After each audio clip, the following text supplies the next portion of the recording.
ਅਗਲੀ ਖਬਰ ਵੀ US CIS ਦੇ ਨਾਲ ਸੰਬੰਧਿਤ ਆ, ਜਿਸ ਨੇ ਵਾਰਨਿੰਗ ਕੀਤੀ ਆ ਉਹਨਾਂ ਇਮੀਗ੍ਰੈਂਟਸ ਨੂੰ ਜੋ ਗ੍ਰੀਨ ਕਾਰਡ ਹੋਲਡਰਸ ਆ ਜਾਂ ਵਰਕ ਪਰਮਿਟ ਦੇ ਉੱਤੇ ਹੈਗੇ, ਵੀ ਤੁਹਾਡੇ ਦੋਨੋਂ ਹੀ ਰਿਵੋਕ ਕੀਤੇ ਜਾ ਸਕਦੇ ਹੈਗੇ ਆ। ਬਹੁਤ ਵਾਰ ਸਾਡੇ ਸਰੋਤੇ ਕਹਿ ਦਿੰਦੇ ਤੁਸੀਂ ਡਰਾਉਂਦੇ ਆ, ਇਹ ਬਿਲਕੁਲ ਡਰਾਉਣ ਵਾਲੀ ਖਬਰ ਆ। ਇਹ ਸਾਡਾ ਖਬਰ ਨੂੰ ਸਾਂਝੀ ਕਰਨ ਦਾ ਮਕਸਦ ਇਹ ਆ ਵੀ ਭਾਈ ਕਿਸੇ ਤਰ੍ਹਾਂ ਦੀ ਕੋਈ ਸ਼ਰਾਰਤ ਨਾ ਕਰ ਲਿਓ ਜਿਹਦੇ ਕਰਕੇ ਤੁਹਾਨੂੰ ਜਿਹੜਾ ਡਿਪੋਰਟ ਕੀਤਾ ਜਾਵੇ। 20 ਸਾਲਾਂ ਤੋਂ ਵੀ ਲੋਕ ਜਿਹੜੇ ਰਹਿ ਰਹੇ ਆ ਇੱਥੇ ਉਹ ਡਿਪੋਰਟ ਕੀਤੇ ਜਾ ਰਹੇ ਆ। ਸੋ ਯੂਐਸ ਸਿਟੀਜ਼ਨਸ਼ਿਪ ਤੇ ਇਮੀਗ੍ਰੇਸ਼ਨ ਸਰਵਿਸਿਜ਼ ਨੇ ਅੱਜ ਅਨਾਉਂਸ ਕੀਤਾ ਆ ਵੀ ਜੇ ਕੋਈ ਵੀ ਏਲੀਅਨ ਜਿਹੜਾ ਹੈਗਾ ਆ ਉਹ ਲੱਭਿਆ ਗਿਆ ਵੀ ਕਿਸੇ ਤਰ੍ਹਾਂ ਦਾ ਲਾਅ ਬ੍ਰੇਕ ਕਰ ਰਿਹਾ ਤੇ ਉਸ ਨੂੰ ਡਿਪੋਰਟ ਕੀਤਾ ਜਾਊਗਾ। ਕਹਿੰਦੇ ਭਈ ਜਿਹੜਾ ਤੁਹਾਡੀ ਪਰਮਾਨੈਂਟ ਰੈਜ਼ੀਡੈਂਸੀ ਤੇ ਵੀਜ਼ਾ ਪ੍ਰਿਵਿਲੇਜਸ ਹੈਗੇ ਆ ਉਹ ਸੀਰੀਅਸ ਕ੍ਰਿਮੀਨਲ ਅਫੈਂਸਸ ਜੇ ਜਾਂ ਤੁਸੀਂ ਕਿਸੇ ਤਰ੍ਹਾਂ ਦੀ ਕੋਈ ਟੈਰਰਿਸਟ ਐਕਟੀਵਿਟੀ ਨੂੰ ਐਂਡੋਰਸ ਕਰ ਰਹੇ ਆ, ਕਿਸੇ ਤਰ੍ਹਾਂ ਦੇ ਕਿਸੇ ਤੋਂ ਪੈਸੇ ਬਟੋਰਨ ਦੀ ਕੋਸ਼ਿਸ਼ ਕਰ ਰਹੇ ਹੈਗੇ ਆ, ਸੋ ਉਹ ਸਾਰੀਆਂ ਚੀਜ਼ਾਂ ਨੂੰ ਲੈ ਕੇ ਐਡਵੋਕੇਟ ਫॉर ਵਾਇਲੈਂਸ, ਐਂਡੋਰਸ ਔਰ ਸਪੋਰਟ ਟੈਰਰਿਸਟ ਐਕਟੀਵਿਟੀ ਔਰ ਐਨਕਰੇਜ ਅਦਰਸ ਟੂ ਡੂ ਸੋ। ਜੇ ਤੁਸੀਂ ਕਿਸੇ ਨੂੰ ਵੀ ਕਹਿੰਦੇ ਚੱਕ ਲੈ ਕੁਝ ਨਹੀਂ ਹੋਣਾ, ਸੋ ਫਿਰ ਤੁਹਾਡੇ ਉੱਤੇ ਵੀ ਐਕਸ਼ਨ ਆ ਜਾਊਗਾ।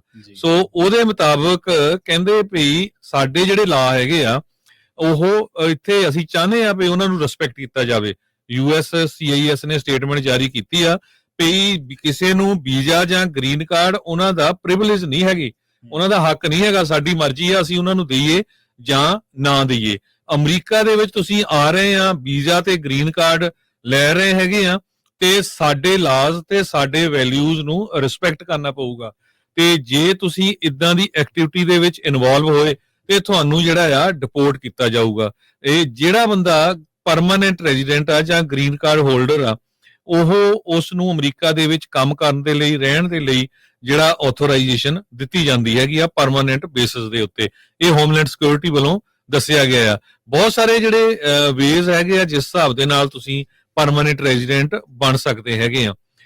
ਪਰ ਕਹਿੰਦੇ ਭਈ ਅਮਰੀਕਾ ਦੇ ਵਿੱਚ ਆਫਿਸ ਆਫ ਹੋਮਲੈਂਡ ਸਿਕਿਉਰਿਟੀ ਦੇ ਸਟੈਟਿਸਟਿਕਸ ਮੁਤਾਬਕ 12.8 ਮਿਲੀਅਨ ਗ੍ਰੀਨ ਕਾਰਡ ਹੋਲਡਰਸ ਇਸ ਵੇਲੇ ਅਮਰੀਕਾ ਦੇ ਵਿੱਚ ਰਹਿ ਰਹੇ ਹੈਗੇ ਆ।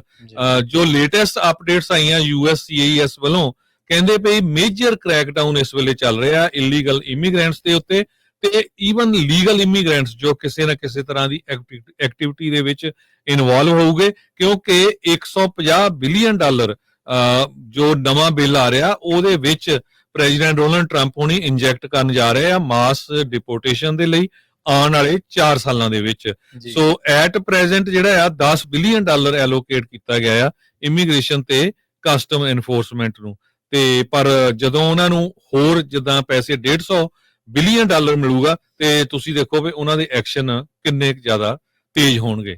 ਜੀ ਸੋ ਹਰਜੋਤ ਸਿੰਘ ਜੀ, ਜੇ ਸੰਭਵ ਹੈ ਤਾਂ ਇਹਦੇ ਲਈ ਤੁਸੀਂ ਸੋਰਸ ਵੀ ਪਲੀਜ਼ ਦੱਸ ਦਿਓ ਤਾਂ ਜੋ ਜਿਹੜੇ ਸਰੋਤੇ ਨੇ ਉਹ ਇਹਦੇ ਬਾਬਤ ਹੋਰ ਜਿਹੜੀ ਜਾਣਕਾਰੀ ਉਹ ਵੀ ਜੇ ਉਹਨਾਂ ਦੇ। ਜੀ ਬਿਲਕੁਲ, ਤੁਸੀਂ ਯੂਐਸਸੀਆਈਐਸ ਦੇ ਵੈਬਸਾਈਟ ਤੇ ਜਾ ਕੇ ਚੈੱਕ ਕਰ ਲਿਓ, ਉਹਨਾਂ ਨੇ ਪ੍ਰੈਸ ਰਿਲੀਜ਼ ਵੀ ਕੀਤੀ ਹੈਗੀ ਆ।